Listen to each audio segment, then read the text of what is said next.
নমস্কার, তোমাদের সবাইকে সানা স্মাইল এডুকেশন সেন্টারে স্বাগত জানিয়ে আজকের ক্লাসটি শুরু করছি।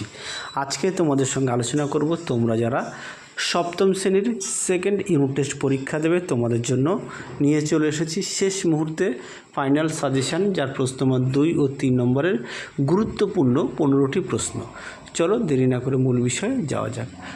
দেখো, প্রথমে একে আছে ব্যাপন ও অভিস্রবণের পার্থক্য লেখো। 2 আছে তড়িৎ চুম্বকের ব্যবহার লেখো।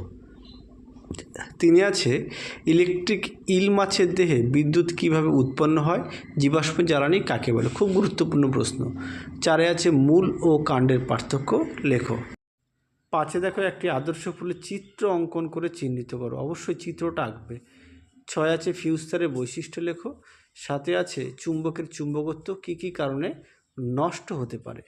8 আছে অ্যাম্বুলেন্স কথাটি গাড়িতে উল্টো করে লেখা হয় কেন। খুব গুরুত্বপূর্ণ প্রশ্ন, পরীক্ষায় খুব আসে, তোমরা অবশ্যই ভালো করে পড়বে। পরবর্তী প্রশ্ন দেখো 9 দাগের কী আছে, সৌরশক্তি ও বায়ু শক্তির ব্যবহার করলে আমরা কি কি সুবিধা ও অসুবিধা হতে পারে। 10 আছে মেরুজ্যোতি কি, তড়িৎচুম্বকের শক্তি কি কি উপায়ে বৃদ্ধি করা যায়। 11 দাগে আছে আকর্ষণের চেয়ে বিকর্ষণী চুম্বকত্বের প্রকৃষ্ট উপায় ব্যাখ্যা দাও।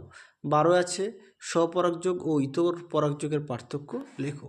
13 দাগে আছে পরাগ মিলনের সমস্যা লেখো।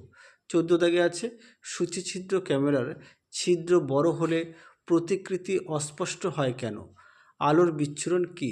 15 দাগে আছে সিনেমার পর্দায় সাদা ও অমসৃণ করা হয় কেন।